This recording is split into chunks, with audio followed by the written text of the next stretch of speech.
Ahí estamos, creo, ¿no? Sí, bueno. Hola, ¿qué tal? ¿Cómo les va? A todos. Ahí están mis datos, o sea, ya supongo que algunos me conocen.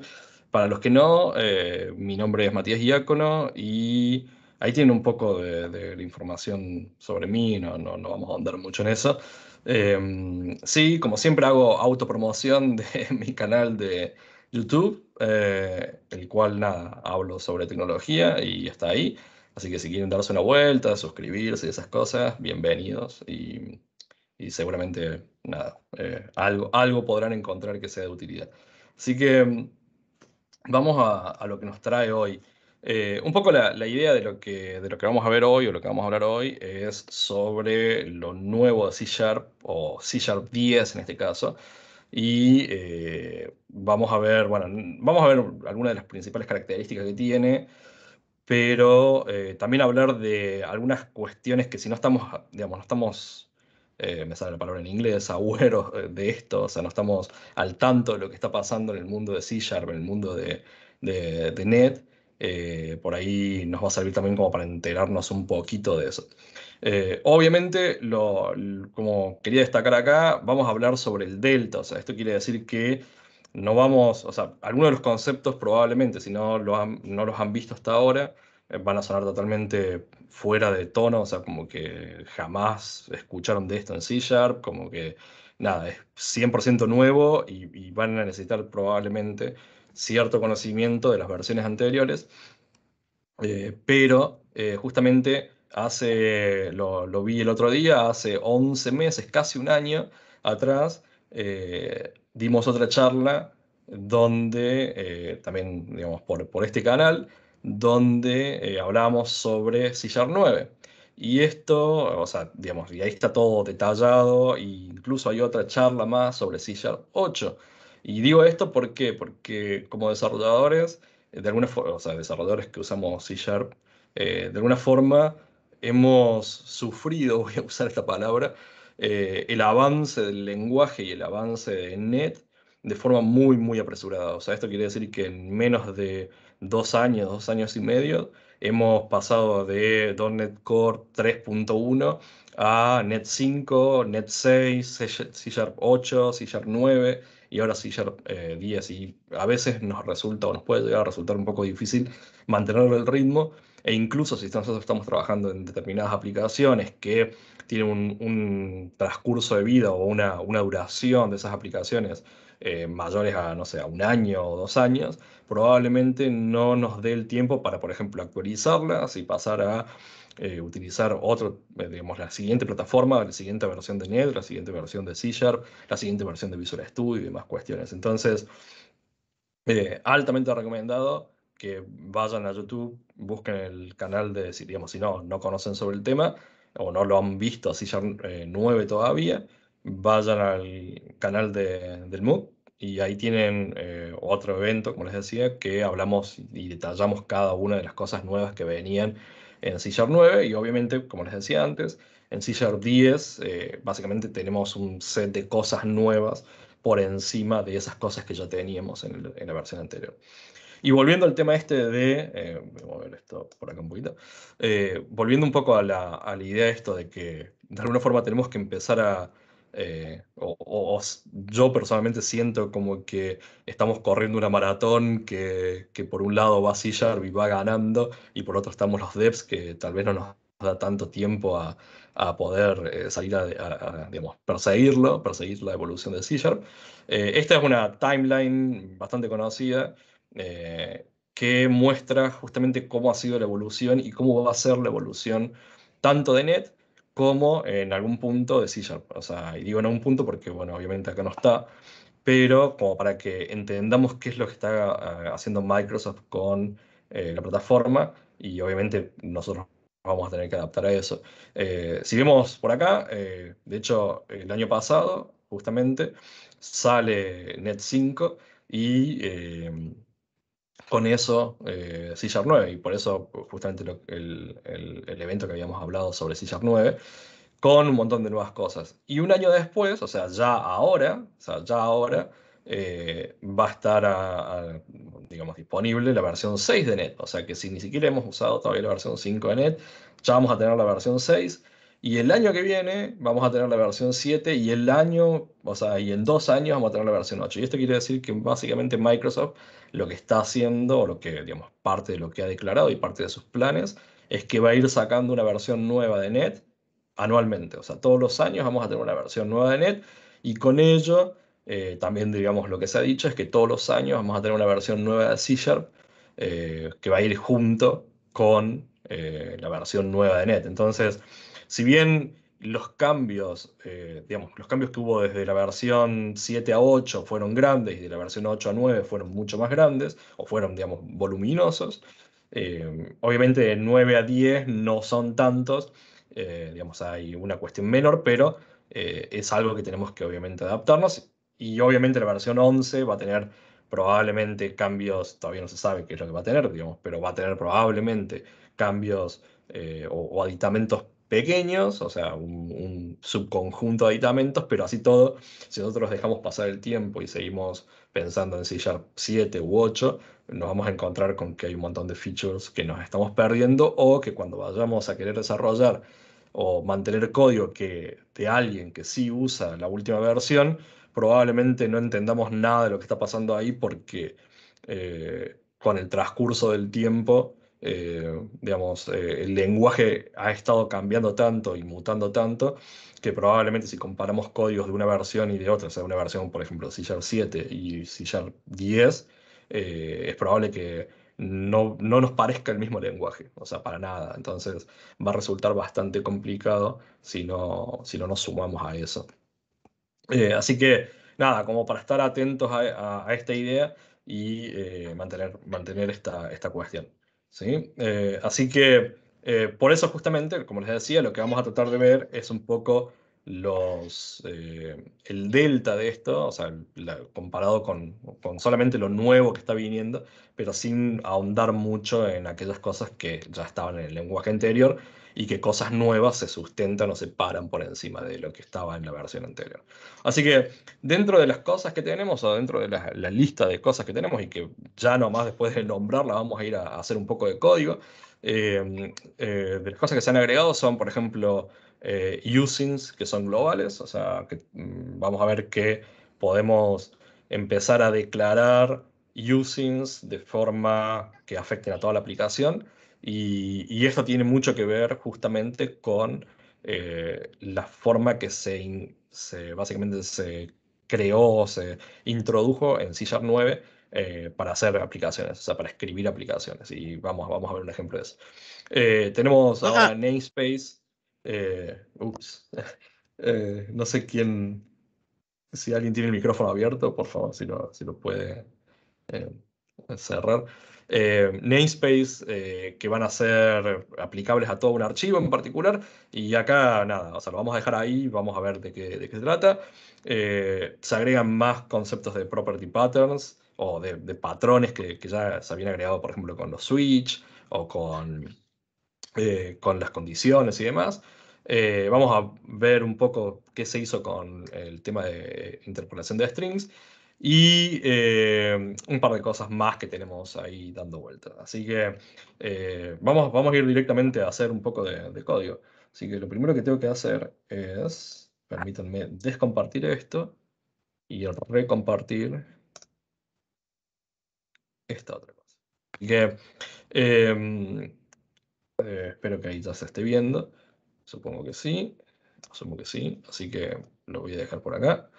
Entonces, lo que tengo acá es una aplicación en C Sharp normal. Estoy usando Visual Studio 2022, que también es la nueva versión. Es una versión que está todavía en beta o, digamos, o sea, no está en la versión final, pero dentro de las particularidades que tiene es que ya viene nativo, si vamos a las propiedades, por ejemplo, de este proyecto, ya viene, digamos, o cuando nosotros lo instalamos, instala Net 6 y todo lo que estemos haciendo por defecto nos dice, bueno, queremos, digamos, la versión que vamos a usar es Net 6, ¿sí? Entonces, digamos, ya como que viene preparado y obviamente viene también listo para utilizar la última versión del lenguaje, que si nosotros todavía estamos usando Visual Studio 2019, obviamente vamos a tener que hacer un par de ahí, truquitos como para poder usar las últimas versiones de tanto del framework como del lenguaje. Así que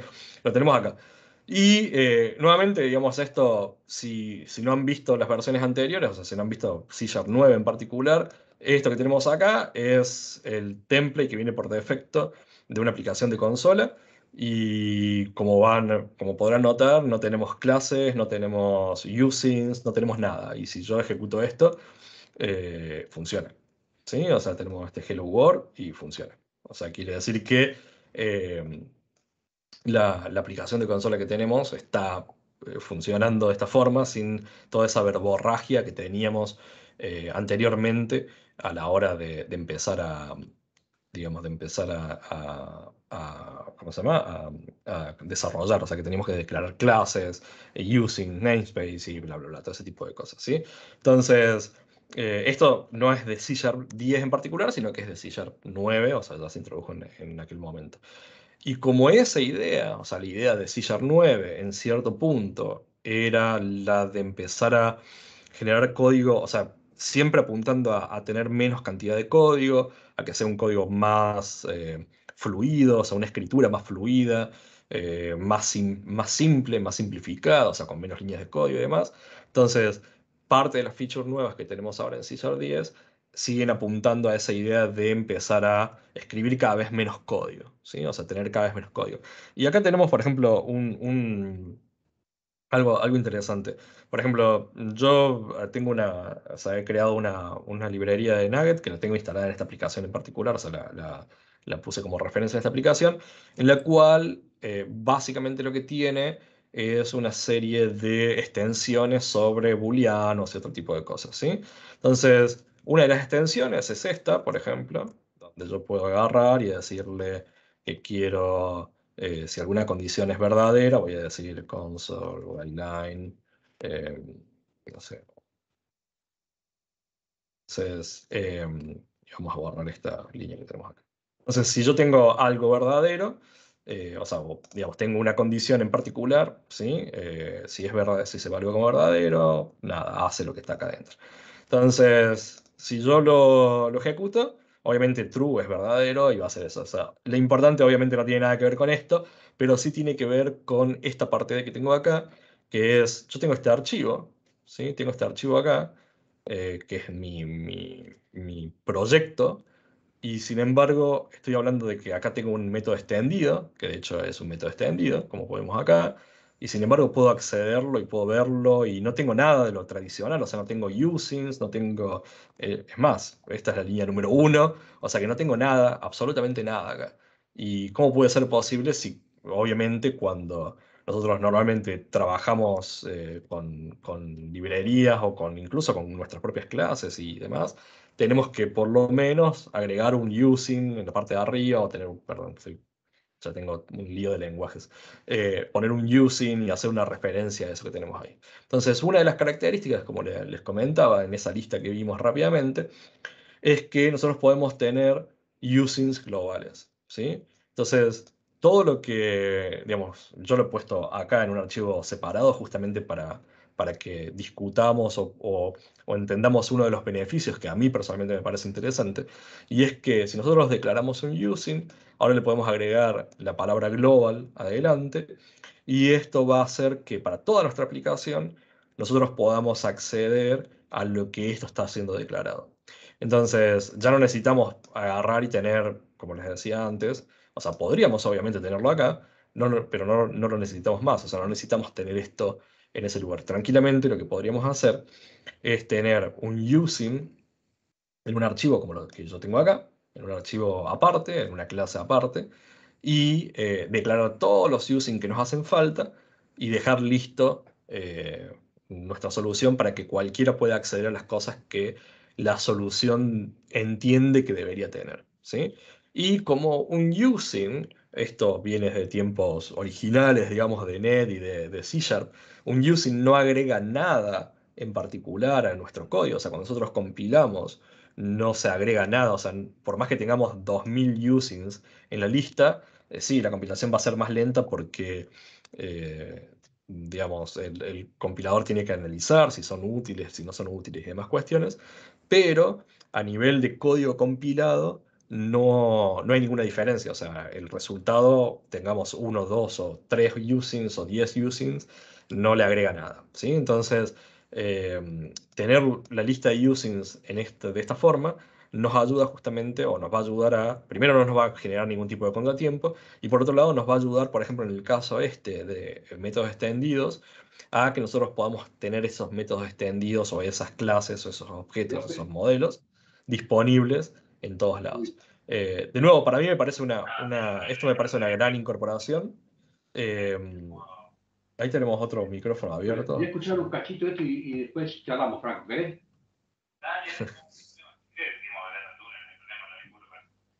Bueno, Gente, por favor, le pedimos silenciar los micrófonos cuando ingresan. me parece que está hablando por teléfono. Eh, Así que, pero bueno. Eh, entonces, como les decía, me parece muy, muy interesante, especialmente para este caso en particular, porque normalmente cuando hablamos de métodos extendidos, Visual Studio, o la herramienta que nosotros estamos usando, no se da cuenta que existe un método extendido. O sea, si yo, por ejemplo, comentara esta línea, ¿sí? Si yo comentara esta línea, no se va a dar cuenta. O sea, si yo empiezo a escribir, no me va a dar la ayuda y decir, ah, claro, o sea, vos lo que querés hacer es hacer referencia o usar esa función del método extendido que está dentro de ese using que no lo tenés declarado. ¿Sí? Entonces, está bueno para que justamente en esos casos nosotros podamos decirle a los desarrolladores, ok, estos son todos los métodos extendidos que tenemos, esto es todo lo que hay, denle para adelante.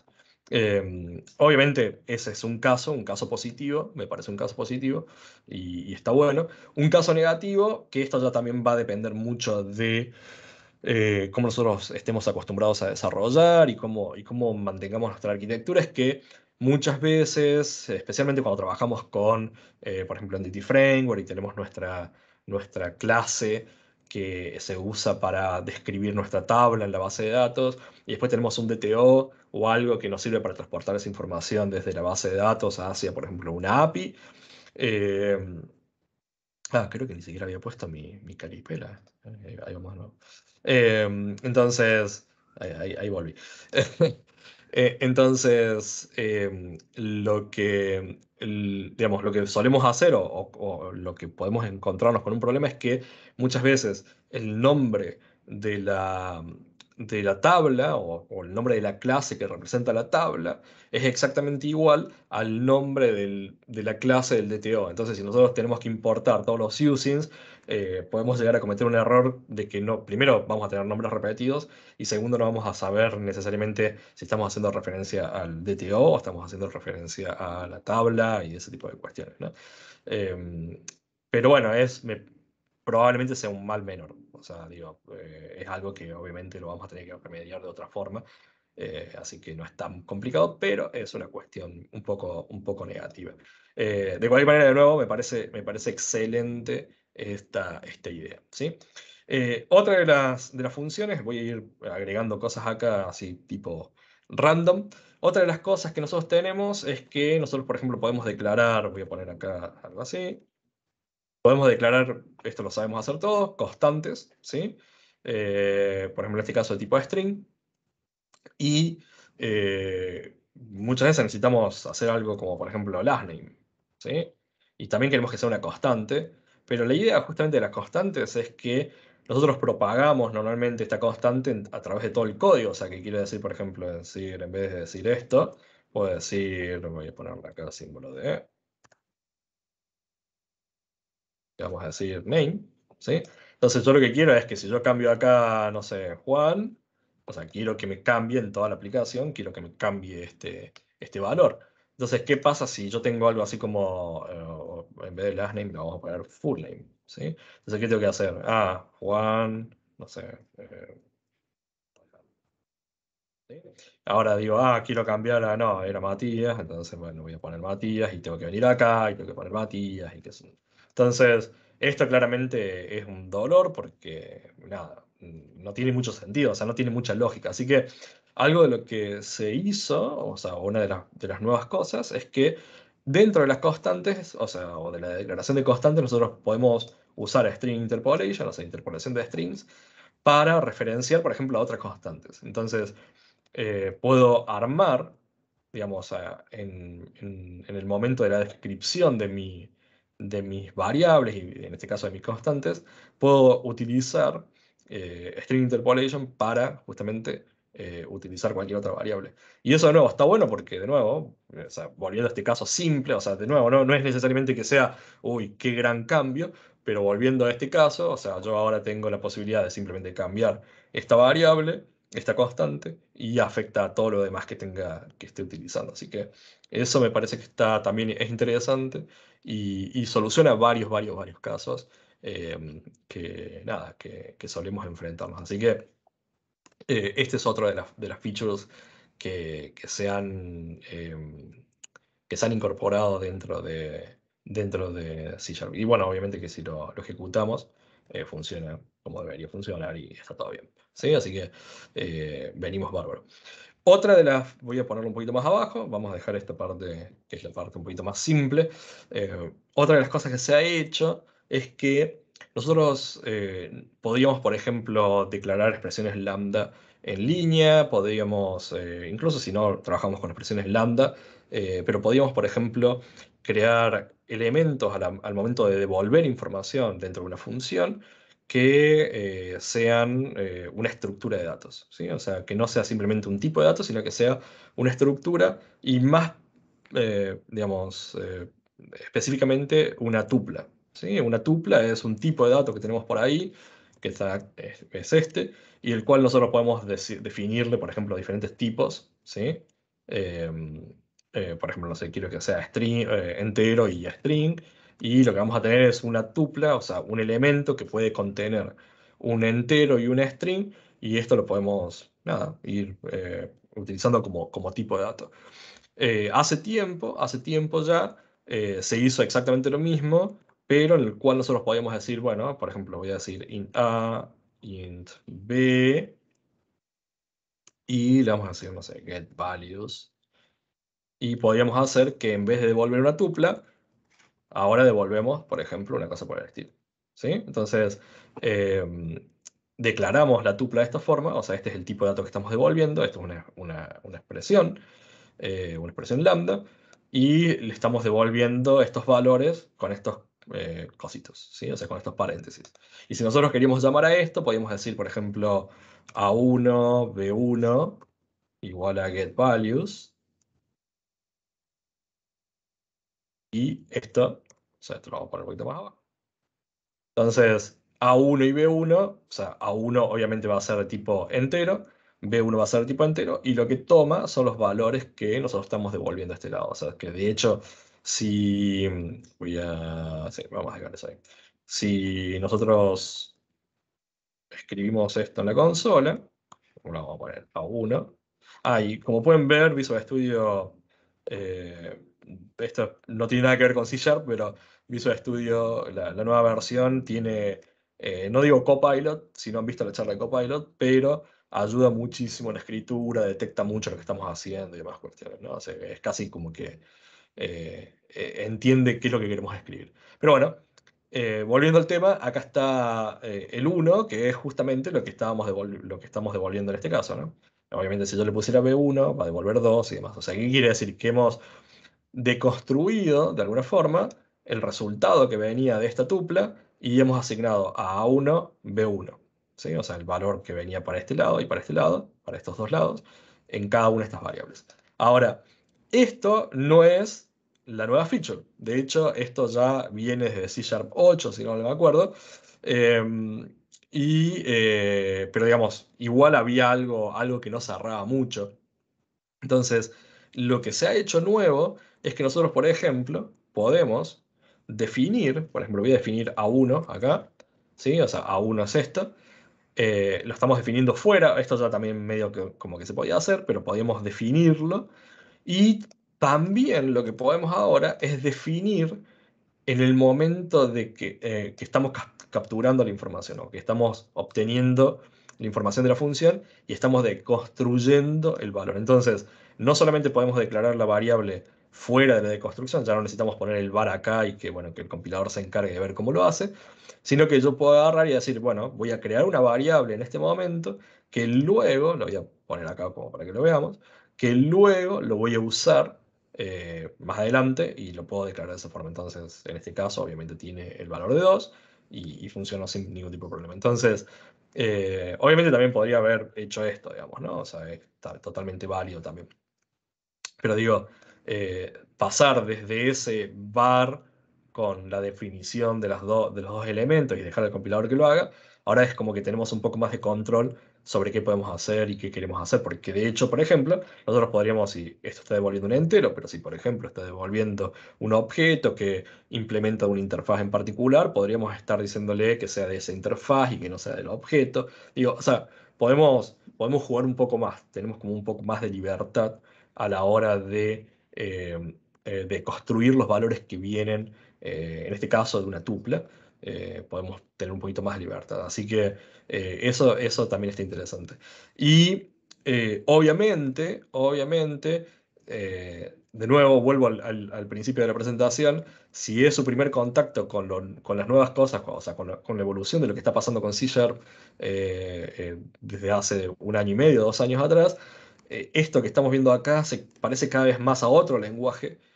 Se parece probablemente más a Python, o se parece más a, no sé, a nuevas versiones de JavaScript o cosas por el estilo, y no tanto a nuestro C Sharp, o sea, el C Sharp que nosotros probablemente estemos acostumbrados a utilizar. Así que igual no se asusten porque digamos, a mí me gusta exagerar un poco las cosas, pero nada, tampoco es me imagino que tampoco es tan complicado de verlo, entiendo. Otra cosa que podemos hacer, esto lo voy a copiar directamente, como para que, voy a poner una liñita acá divisoria, como para que no nos podamos, agrego cosas, como para que podamos scrollear un poquito más abajo. Lo que voy a hacer es, en el mismo archivo, obviamente, voy a agregar dos clases que no sirven para nada, o sea, simplemente es como para que nosotros veamos un poco de qué se trata, ¿sí? Tenemos una clase que se llama value, que tiene una propiedad que se llama de value, que es del tipo inner value, que es esta clase. De hecho, lo podría poner esto acá arriba como para que lo veamos así. Nada, esto sí es algo que hemos hecho y que lo hacemos todo el tiempo, así que no tiene nada raro, ¿sí? O sea, es totalmente sencillo. O sea, dos clases, una tiene una propiedad, la otra tiene dos propiedades y una de ellas, la propiedad, es del tipo de la otra clase, ¿sí? O sea, es simplemente eso. Entonces, lo que nosotros podemos hacer es, por ejemplo, le voy a poner my value. Vamos a crear una nueva instancia de value. Y obviamente vamos a crear todas las cosas, ¿sí? Igual a new value. Y ¿qué más tenemos? Por acá vamos a poner a value igual a 1. ¿Sí? Me lo completo, gracias. Perfecto. Entonces, hemos creado, o sea, lo podríamos poner varias líneas como para que veamos la cascada. O sea, esto de nuevo, nada que no hayamos hecho antes, digamos, con cualquier C Sharp relativamente, digamos, de un par de versiones anteriores, esto es todos los días. O sea, esto lo hacemos todos los días. Entonces, algo que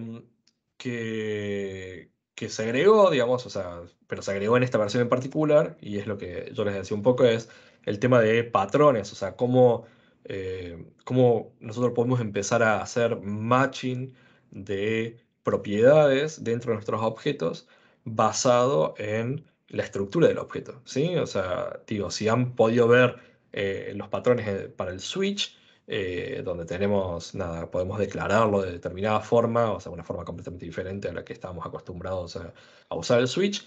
le podemos empezar a decir, bueno, si en realidad no es tanto si es de igual a, digamos, no es como si fuese un if anidado, sino que podemos empezar a decir, si tal variable dentro o tal propiedad dentro del objeto cumple con determinada cosa y además esta otra cumple con esto y además esta otra cumple con esto, entonces este es el resultado. Ahora, si pasa esto, es como que podemos empezar a hacer combinaciones mucho más complejas.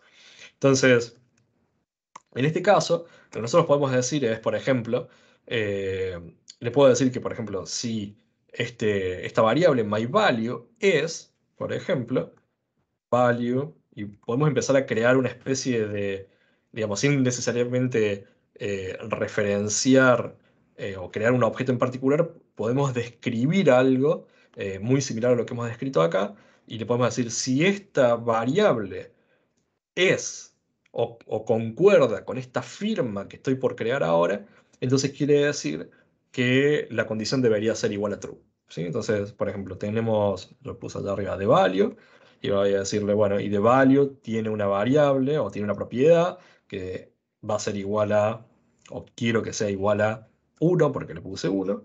Venimos por acá, ¿sí? Venimos por acá. Entonces, vamos a poner acá, line, sí es igual.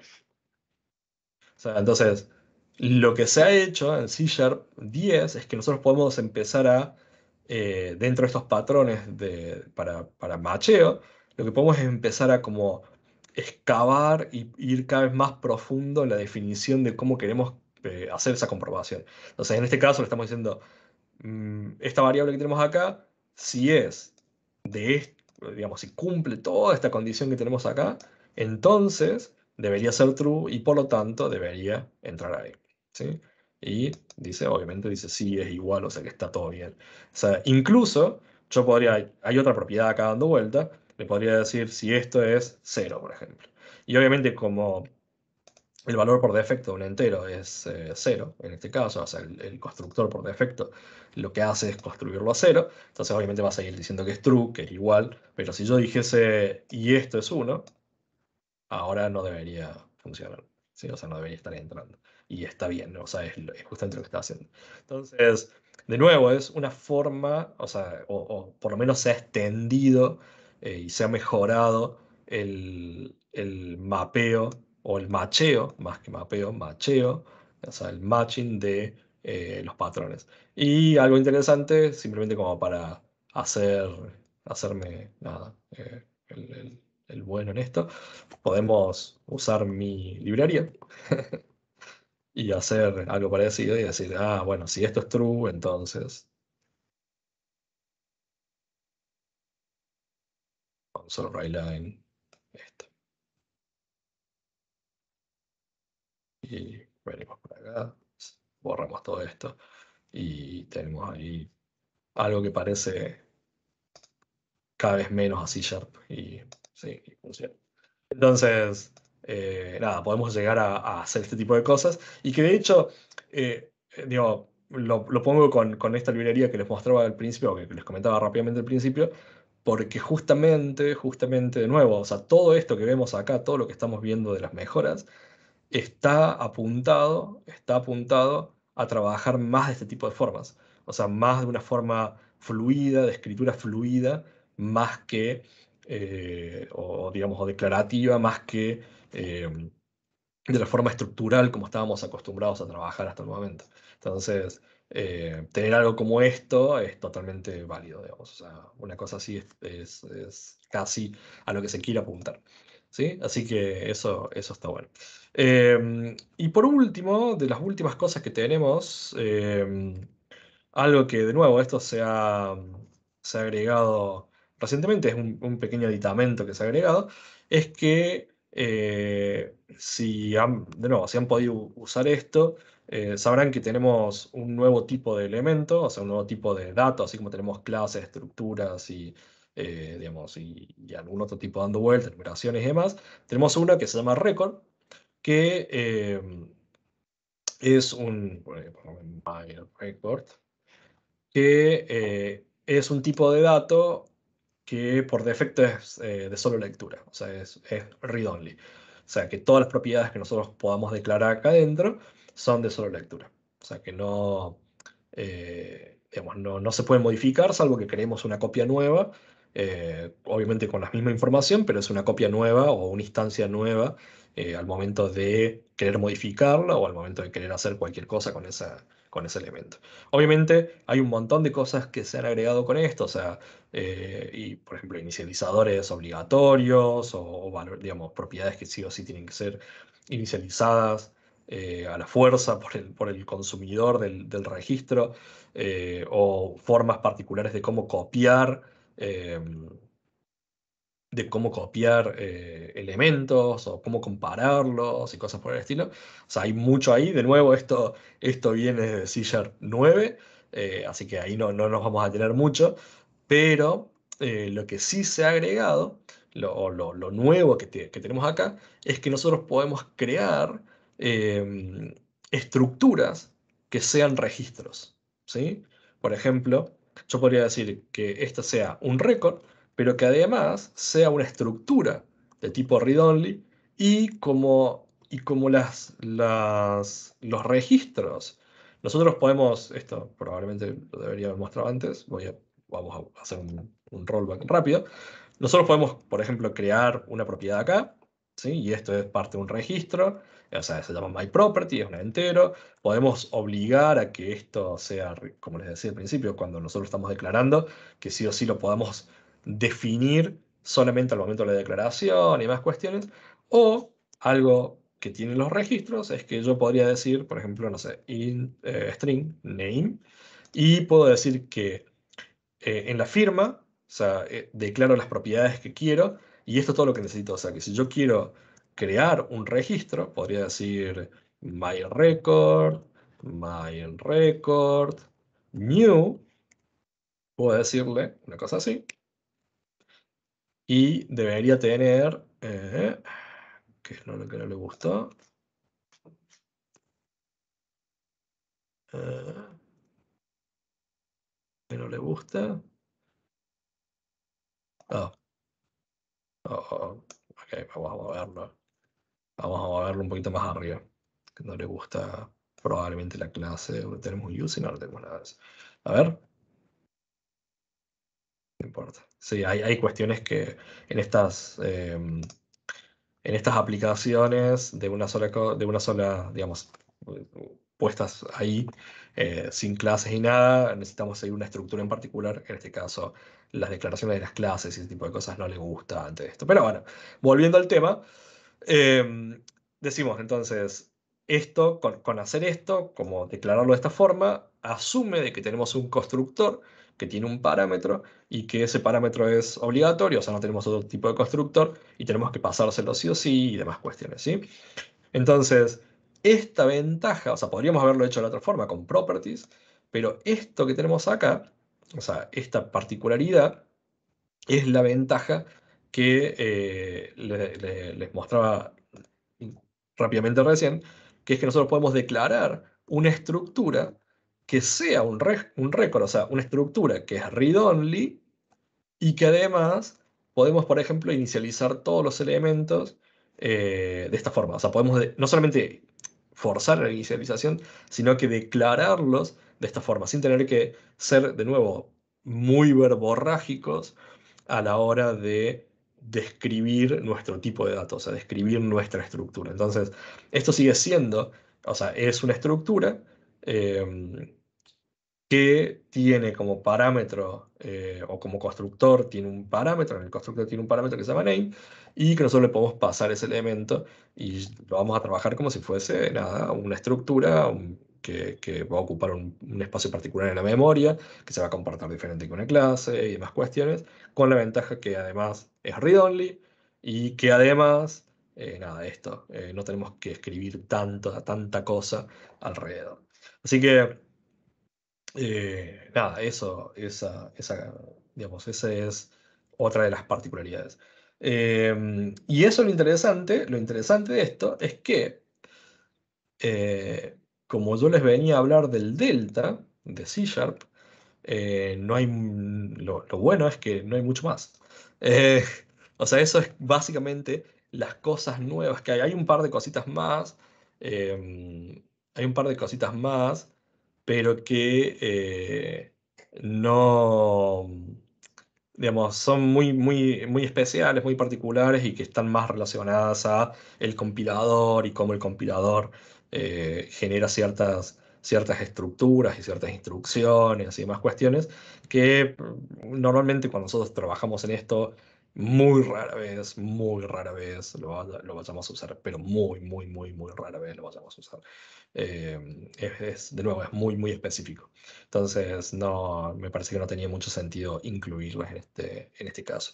Así que, de nuevo, el delta de las cosas, de lo que viene con C# 10, si alguna de las cuestiones que vimos hasta ahora, digamos, no les pareció extraña, les recomiendo nuevamente que vayan a este video, a esta presentación que hicimos el año pasado, que eso les va a dar una mejor idea de todo lo general. En lo personal, creo que los using globales es excelente. Ah, y sabía que me olvidaba de algo, perdón, no vamos a terminar todavía, sabía que me olvidaba de algo, nos faltó, nos faltó namespace globales. O sea, esa fue una cuestión que estaba pendiente. Entonces, volviendo a esto, volviendo al código, si vemos la estructura que tenemos acá, o sea, esto que hemos puesto, normalmente cuando nosotros declaramos namespace, o sea, espacios de nombre, en la forma vieja, nosotros lo que hacemos es namespace, my namespace, y ponemos algo por el estilo, y después declaramos, no sé, una clase, my class, y tenemos una cosa por el estilo, y empezamos digamos, a describir nuestra estructura de esta forma. O sea, generalmente esto es lo más común que tenemos, o sea, es un namespace, una clase, los usings y demás cuestiones. El tema es que, de nuevo, la idea de C# es ir más a este estilo, o sea, ir a algo que sea líneas simples, o sea, digamos, escritura rápida y no tan verborrágica. Entonces, lo nuevo que tenemos es que si nosotros, por ejemplo, declaramos simplemente un namespace, ¿sí? Lo que podemos hacer es, o sea, por ejemplo, esto nos va a dar error por una cuestión de, nada, de la estructura que tenemos acá, pero lo que podemos decir es que simplemente nuestro namespace, o sea, lo declaramos como namespace, y esto va a afectar a todo el archivo, o sea, todo el archivo general completo va a pertenecer a ese namespace que tenemos ahí. Entonces, eso, de nuevo, nos va a ayudar a englobar, por ejemplo, clases y elementos en un solo, digamos, en una sola línea y no tener que andar abriendo y cerrando llaves para definir ese elemento que querramos. Así que, de nuevo, en este caso vemos todos estos errores porque deberíamos por lo menos tener todo metido dentro de una clase y digamos, tenemos que seguir una estructura en particular. Pero si en un código que nosotros tenemos, un código estándar, simplemente declaramos el namespace en la parte superior, vamos a tener todo disponible y sin preocuparnos mucho más que eso. Así que esa era la única parte que sabía que ahí cuando lo vi era la parte que me faltaba. Así que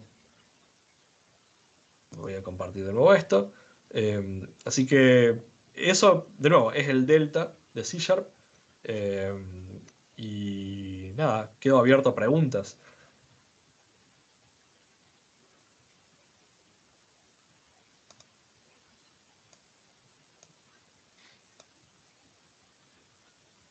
Si quieren dejarlo en el chat o si quieren abrir el micrófono.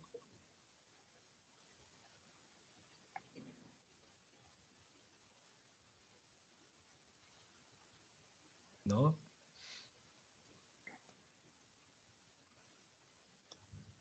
Los dormí, me parece.